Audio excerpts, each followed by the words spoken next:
Hi hello welcome to me మనిషి.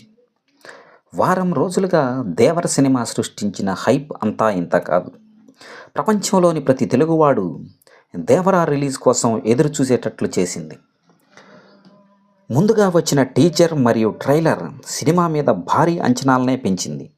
ఎందుకంటే ఇది జూనియర్ ఎన్టీఆర్ గారి సోలో మూవీ కావడం మరియు త్రిబుల్ ఆర్ తర్వాత వస్తున్న సినిమా కాబట్టి. రాజమౌళి గారి సినిమా తర్వాత ఏ హీరోకైనా కూడా అంత పెద్ద హిట్ ఇచ్చిన సందర్భాలు లేవు. అయితే డైరెక్టర్ కొరటాల శివగారికి కూడా ఆచార్య డిజాస్టర్ తర్వాత వస్తున్న మూవీ కావడం వల్ల ఈ సినిమా సినీ ప్రియులలో ఎంతో హైప్ని క్రియేట్ చేసింది. అయితే ఈ సినిమా ఆ అంచనాలను అందుకుందా లేదా చూద్దాం. దేవర దేవర స్టోరీ ఏమిటంటే, దేవర 3 మత్స్యకార గ్రామాల మధ్య జరిగే కథ. ఈ 3 గ్రామాల ప్రజలు సముద్రంలో విదేశాల నుంచి వచ్చే సరుకును చేరవేస్తూ ఉంటారు. ఈ 3 గ్రామాలకు 3 పెద్దలు ఉంటారు. ఎన్టీఆర్ గారు ఒక గ్రామానికి పెద్ద అయితే, శ్రీకాంత్ గారు, సైఫ్ అలీ ఖాన్ గారు వీరు 3 గ్రామాలకు పెద్దలుగా ఉంటారు. సముద్ర మార్గం ద్వారా తాము చేస్తున్నది మారణాయుధాలు సరఫరా అని తెలుసుకొని, ఇది దేశానికి మరియు దేశ ప్రజలకు దీనివల్ల రక్షణ లేదని గ్రహించిన దేవర ఇది ఆపేయాలని నిర్ణయించుకుంటాడు.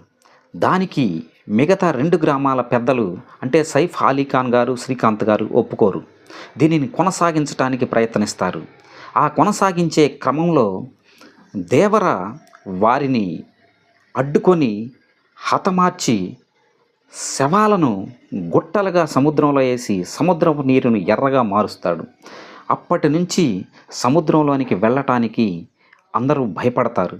ఎవరైనా వెళితే వాడు ప్రాణాలతో తిరిగిరాడు. అయితే దేవర అప్పటి నుంచి జనానికి కనిపించడు. అయితే జనము దేవర బతికే ఉన్నాడని, ఎక్కడో ఒక చోట ఉండి ఇలా అన్యాయం చేసే వాళ్ళని హతమారుస్తున్నాడని నమ్ముతారు. ఆయన కుమారుడు వర పిరికివాడుగాను మరియు భయస్థుడుగాను ఉంటాడు. కానీ క్లైమాక్స్లో సముద్రంలోనికి వెళుతున్న వారిని ఇప్పుడు అంతమొందిస్తున్నది మాత్రం వర అని తెలుస్తుంది. మరి ఇప్పుడు వర వీరిని హతమారిస్తే దేవర ఏమయ్యాడు? దేవర లేడా? చనిపోయాడా? చనిపోతే ఎందుకు చనిపోయాడు? ఎలా చనిపోయాడు? ఎవ్వరు చంపారు అనేది దేవర 2లో చూపించబోతున్నారు. ఇందులో ఎన్టీఆర్ గారి పర్ఫార్మెన్స్ మాటల్లో చెప్పలేము. అంత ఎమోషనల్గా ఆ క్యారెక్టర్లో ఇన్వాల్వ్ అయ్యాడు. యాక్షన్ ఎపిసోడ్స్లో బీభత్సం సృష్టించాడు. డ్యాన్స్ గురించి ప్రత్యేకంగా చెప్పనవసరం లేదు. అలాగే సైఫ్ అలీ ఖాన్ గారు కూడా తన యాక్షన్తో అదరకొట్టాడు. శ్రీకాంత్ గారు, ప్రకాష్ రాజ్ గారు కూడా తమ వంతు న్యాయం చేశారు. అలాగే హీరోయిన్ మాత్రం తన గ్రామర్ రోల్లో అదరకొట్టింది. ప్రీ ఇంటర్వెల్ ఎపిసోడ్ సినిమాకే హైలైట్గా నిలుస్తుంది. సినిమాను వేరే లెవెల్కు తీసుకువెళ్తుంది.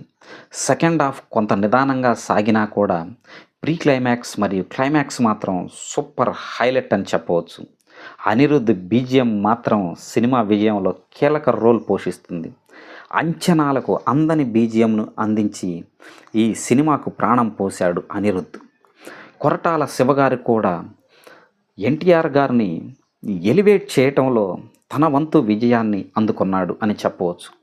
ఇది కుటుంబ సమేతంగా చూడదగిన cinema. Okay friends, thank you.